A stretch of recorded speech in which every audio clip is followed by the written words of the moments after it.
Hey, I'm Todd Huckabee. You know, a lot of people, I get 100 emails a month, people asking me, what kind of a knot do I tie? What's the best knot to tie with a jig? Well, theory used to be that you wanted a really, really tight clinch knot on a jig because you wanted that jig perfectly horizontal.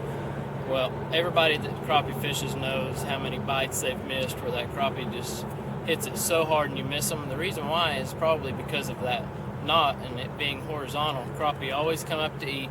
It comes up and bites. It bites right there on your hook and you miss them. What you want is you want that jig to hang so that when a crappie comes up and bites it, that hook's going to catch him right in the roof of the mouth. And this is a knot that I use.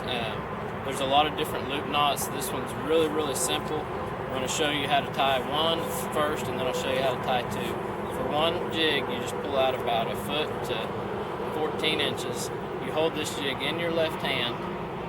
You hold it between, right in the middle. You take this doubled over line and you go around these two fingers 3 times. Then you take this jig, take the loops off of your finger, run that jig back through it, and then pull evenly on both ends, and you have a perfect loop knot, and that jig hangs perfect the way that you want it. It also lets this jig work the way that it wants to, and you'll catch 90% of your fish right in the roof of the mouth, not on the edge of the lips where they're real tender, but you'll catch them right in the roof of the mouth.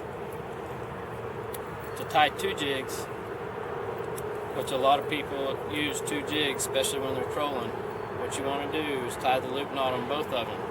What you're going to do is you're going to pull out about 3 feet. You're going to do the 3 loops around 2 fingers, pull it off, run it back through. A lot of people say, well, I can't ever figure out where this second one is going to be.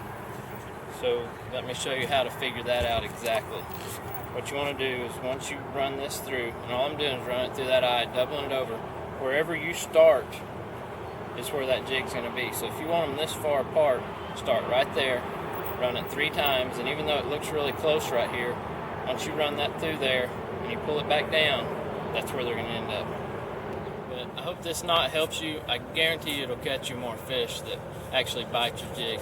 But on behalf of Lindy, good luck on the water.